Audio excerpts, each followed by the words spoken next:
information. It's good to have press before you actually get to talk. The Texaco Holmes Manley process was, according to my records, was developed as early as 1919. It was really the first practical and perhaps important to say profitable continuous process for refining crude. If you looked at what was done prior to that, crude refining was really pretty crude, obviously. It was really done in a batch process, and you got what you got. It was really more of it was non-catalytic, it was thermal at best, but basically it was just like a topping facility where you were just taking the light ends off that would come out naturally in a thermal process and not really doing much else to it. If you look at the production of gasoline from a barrel of oil back in the early 1920s, you're only getting about 21% yield out of a barrel of oil. Obviously, World War I demanded a higher production of gasoline to support the war effort. So this fit very nicely into that. It was, again, a continuous thermal cracking process, non-catalytic, but thermal nonetheless. And it really doubled the output of gasoline from the 21% to over 44% coming out of a single barrel of crude. So a very significant achievement at the time. And it really started the whole process of Texaco's development into refining process and catalyst technology. And it really continued on for the next 80 or so years. We've done a lot of work on reforming, on cat cracking, on hydrotreating. Texaco never really had a catalyst company per se, so all of our efforts on catalyst development and a lot on process development were really working, I guess we paid the light bill. We're really based on, geez, now I've lost my train of thought here. Is it better to see it that way? Okay. Is it better to see it? So really a lot of the technology was really developed for licensing sake, whether it's process technology or catalyst development technology. It was more licensing to vendors and then further developments, but really this set the stage for us as a refining technology development company, and there have been many, many examples of improvements in processes as well as catalysts since this time. Also, the 1920s, again, saw the advent of much greater demand for automobile lubricants, including greases. And really, the Marfac name in grease technology was, again, developed by Texaco in the early 1920s. It really was the first long-lasting rust-resistant automotive grease. And that set the stage for our grease development technology. And Texaco has been strong in grease for the last 80 years. We've got a continuous grease process that was developed to improve the performance and the throughput of the grease operation.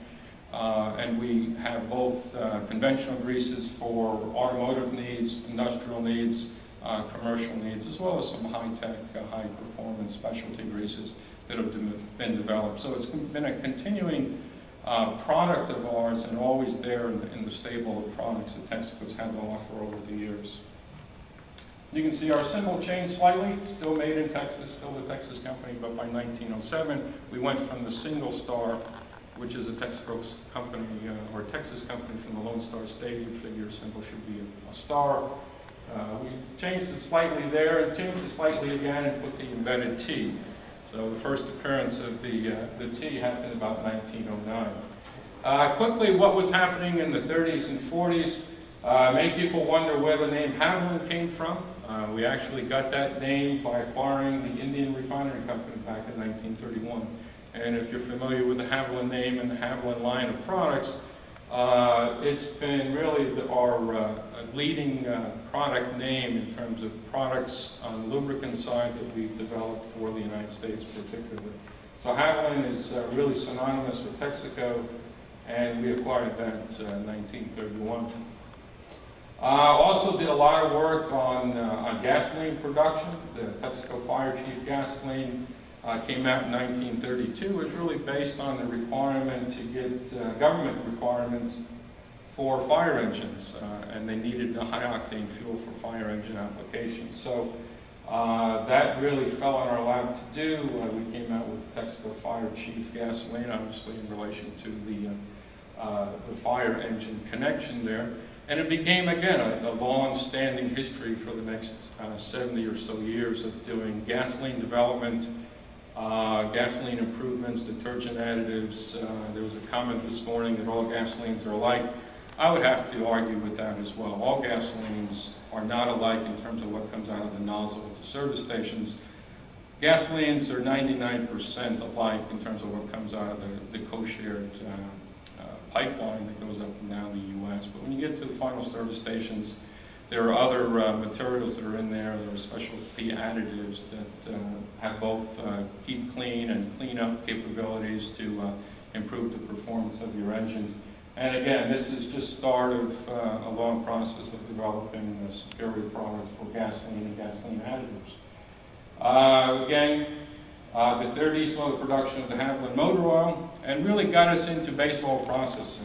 Texaco did a lot of work on combining solvent dewaxing and furfural extraction to improve base oil performance and properties, and we continued to do that with various processes like catalytic dewaxing, hydrofinishing, and really came out with some Group 2 and Group 3 base stocks later down the road that were really instrumental in supplying the products that you need for high performance transmission fluids and long life extended drain applications in engine oils. So again, the 30s was really where we started the sort of the refinement of the motor oil, and that's continued on through both in base oil processing and in product development that goes along with that.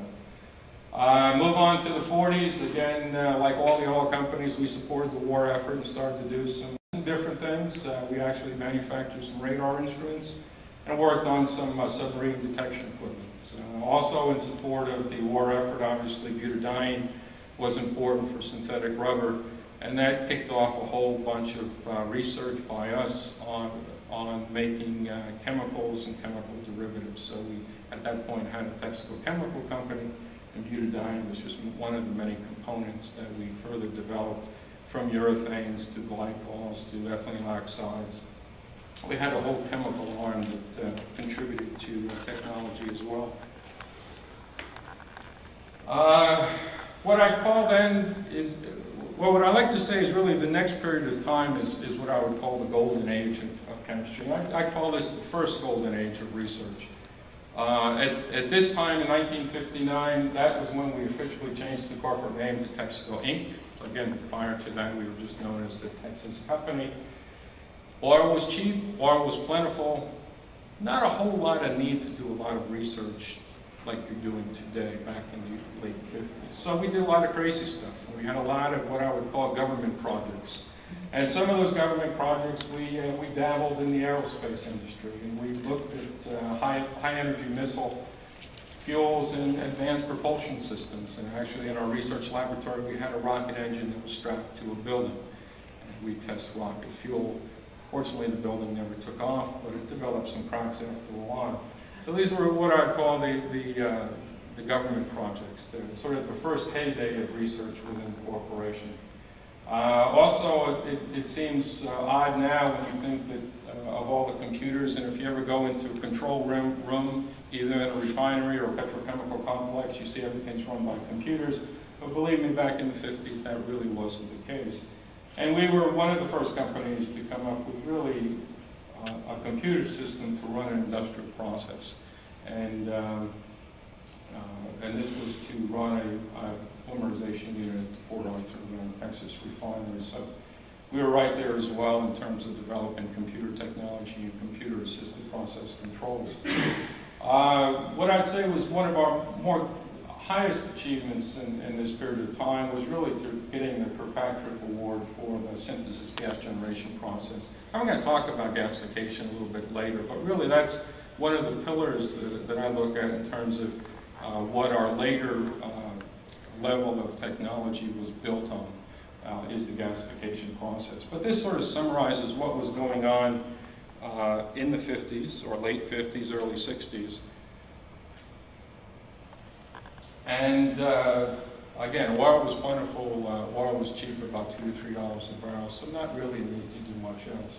Well, of course, everybody knows what happened with the energy crisis about 1973 with the oil embargo. A lot of emphasis on alternate energy, a lot of emphasis on advancements in gasoline and distillate production. I'm going to talk about that in the next 2 slides as I wrap up. But really, when you look at, I call this the second golden age of research, if you will. And I did a quick survey through my U.S. patent literature. And between 76 and today, we've got about 4,000 patents. And those vary from products to processes to kind of far out type of research to very much more practical stuff that's actually being applied in some of the refineries today. And if you look at some of the latest work, I think the most recent patent award that Texaco dealt with hydrogen storage capacity. We had signed a joint venture to develop a company called Texaco Robotics into fuel cells and into hydrogen storage for fuel cells. So that's really where that patent is from. Again, the second age of research, a lot of people, I started with Texaco back in 1978, and I was sort of at the early beginning of this second wave. We were hiring people every day. We were interviewing people every day. The research activity grew astronomically for a number of reasons. One, Texaco was interested in spending some of that windfall profits tax. If you remember back in the late 70s when the oil companies were supposedly making a lot of money, the government stepped in and wanted some of that back. So one way to defer giving money to the government was to fund research. So a lot of the money that was going to the government through the windfall profits tax went into research, and we ended up with about 2,000 people working just in the United States in about 5 different laboratories. And we were doing a lot of different work. Again, focused on the energy crisis, because we had heard the same thing. Oil was going to run out in the mid-1980s. The price of a barrel of crude was going to be $50 a barrel by 1984. So we realized that wasn't such a good thing for us when you're looking at the downstream side. The upstream side makes money when oil is high, the downstream not so much. So from downstream technology, we put a lot of people and effort and activity around the premise of the energy crisis, which is one, look at alternate sources of energy, fuel, and the second is look more carefully at what you've got. And really the 2 things I want to talk about in a little bit of detail are the gasification technology and the heavy oil upgrading, because really they're the basis, form the basis for the foundation for which a lot of work was done on the research side over the next 20 years. I like to put the gasification process in the middle here and sort of talk about some of the technology that ebbs and flows from the gasification process. Just to let you know, gasification takes anything that's carbonaceous. So it can take coal, it can take chopped up tires, it can take waste, mixes it with water, and in the presence of oxygen, high temperatures, high pressures, produces syngas, which is a combination of carbon monoxide and hydrogen. You can turn that syngas into energy by the steam that's generated. So you're also making CO2 and water as well in this process. What's nice is you can burn anything that contains carbon can be gasified. It's a relatively clean process, easy to clean up the effluent gas. And the bottoms, if you will, are really a glassy slag. If you go to the bottom of a gasifier, what comes out is glass. And glass, it's all the environmental difficulties, if you will, the high metals, some of the asphaltenes, if they survive, or certainly some of the polynuclear aromatics, if they survive the gasification process, are all become encased in this glass, which can easily be sort of farmed out, and leaching is zero. So it's a nice, easy way of removing metals and removing other contaminants from any waste into a glass-type slag that you can just put out in the environment. So anyway, I look at this as being the core process. And from this, there's a lot of spurs, if you will, on the sorts of research activity that was done. Again, this is non-catalytic, if you will, but there was a lot of reactionary engineering that was put into the gasification process. A lot of work on nozzle design, because again, this is sprayed, the coal water slurry is sprayed into the reactor, so a lot of technology on developing new nozzles and new nozzle design. And of course, if you're interested in coal, at that time you were looking at all the options that you use for coal, so we did some work on coal liquefaction as well. The fact that you're making syngas, CO and hydrogen, you can convert that to a lot of different things. And there was a huge amount of work done at that time, taking advantage of our gasification position, and also the fact that at that particular time, the Clean Air Act required oxygenates to be introduced into gasoline. So a couple easy things to make from CO and hydrogen. You can make mixed alcohols, you can make methanol, you can make dimethyl carbonate, are some oxygenates that we develop processes to make, and then utilized them and looked at them in terms of oxygenates suitable for gasoline blending. We also did some MTBE work as well. So a lot of work on syngas conversion simply because of our technology position within gasification, our ability to manufacture syngas through proprietary technology. Again, this opened up a whole effort on fundamental exploratory catalyst research that was done within Texaco, really getting down to not only developing catalysts to improve the process, but looking at modeling and mechanistically and surface chemistry and everything else that goes along with understanding the fundamentals of catalyst manufacture and performance.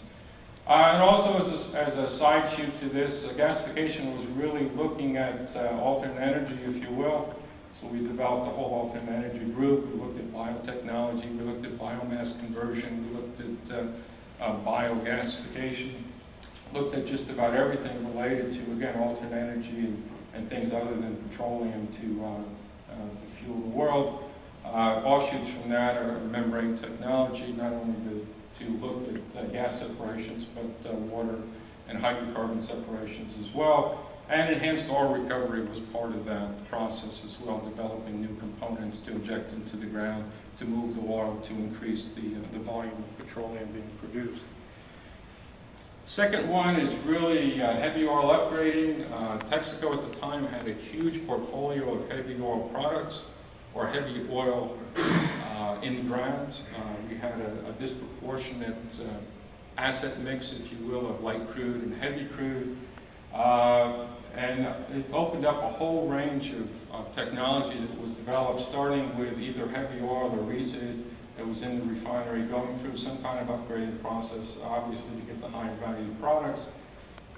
In terms of resid processing, through HRI, we developed the HR process, which is ebulated bed technology, to get more distillates out of your vacuum bottoms or resid in a refinery.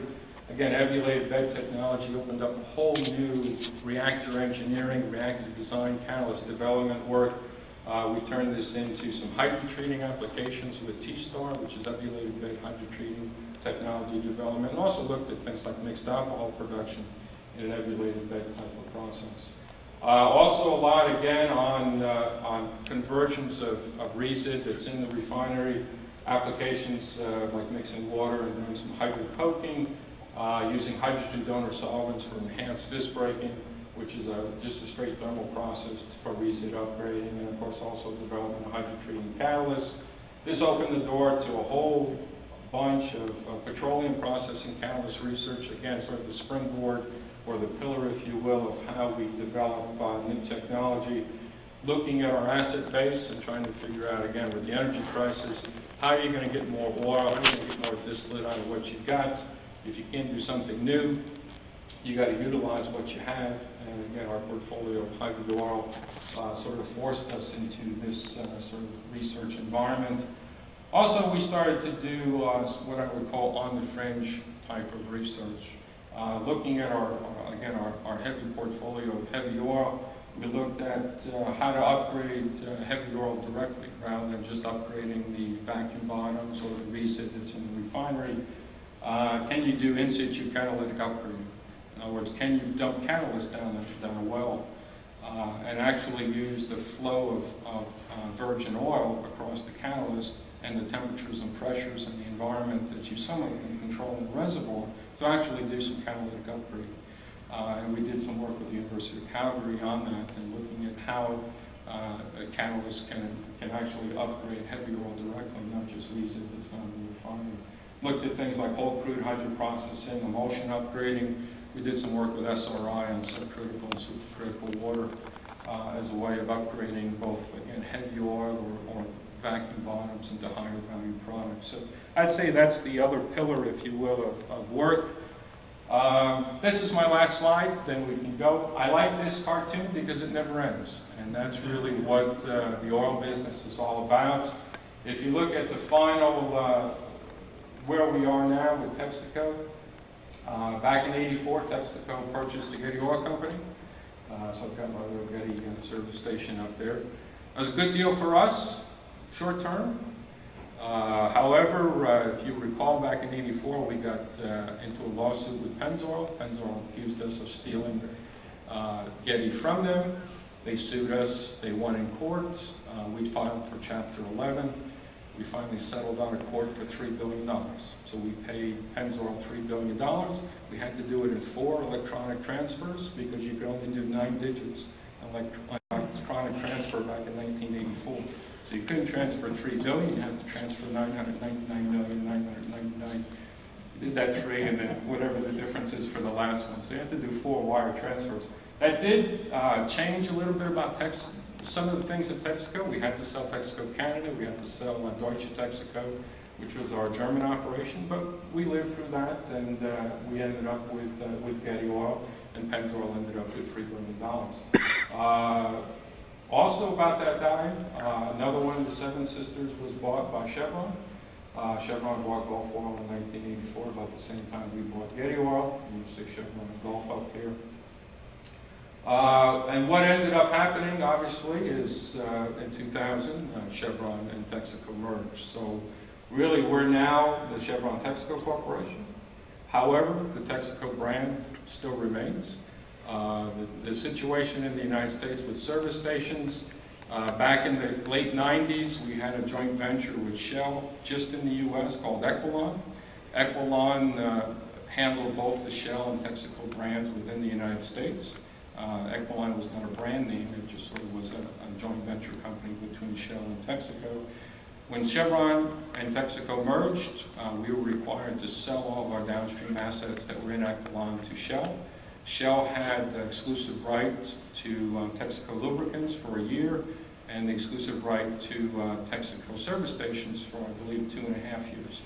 Right now, Shell was basically selling Texaco products for the first year or 2 of the Chevron Texaco merger. Now we completely own the Texaco lubricant brand, so if you go and buy Haviland or Ursa at your local service station, that's going to be a Texaco product manufactured by Chevron Texaco. The service stations, the non-exclusivity for Shell ran out this summer. Shell has about 1 more year to either convert those service stations of Texaco's over to Shell or to get rid of them. And now Chevron Texaco can start building and marketing Texaco retail stations in the United States, and that's our intention to do that. We are keeping all 3 brands. I didn't mention the Caltex brand, but if you go in Asia Pacific, you won't find Chevron or Texaco, you'll find Caltex, which was a joint venture between Chevron and Texaco that started about 50 years ago. We still market under the Chevron brand, we still market under the Texaco brand. So there's a lot of brand equity there, and that will continue to be Texaco products around the world and Texaco service stations in the United States. I've taken up a lot of your time. I've just got one more comment to make. We didn't quite make it, as I mentioned, we started in 1902. And we made it to 2001 when the merger came on, so we didn't quite make it as a separate company for 100 years. But the company was putting together brochures or booklets, and they have these. It's called The Century of Energy. It has the whole Texaco history. I've got 4 of these. I'll be glad to give out to anyone who wants them. It's just kind of a good book to have if you're interested in sort of Texaco heritage and what's been involved. A lot of what I said is covered in those. Again, I've got 4. If you want to come up, I'll gladly pass them out. So thanks for your time and your patience. This is where we are in the petroleum business forever. Thank you.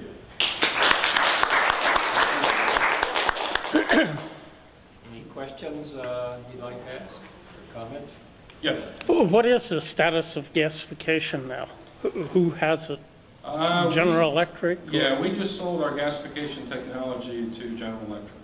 A A lot of facilities have been made and put in place around the world, particularly in China.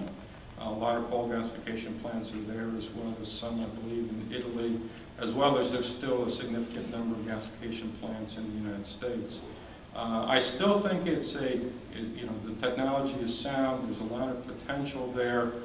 Certainly when you get into cogen plants in terms of making electricity and using gasification in places where you've got, again, a problem with carbonaceous waste removal or waste disposal, because just about anything that contains carbon can be pumped into a gasifier. So it's a relatively safe, clean, easy process to operate, and one that has minimal environmental impact.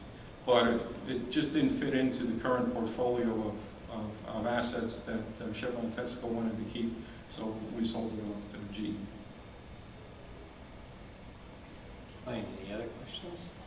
Thank you very much. Thank you. Appreciate it.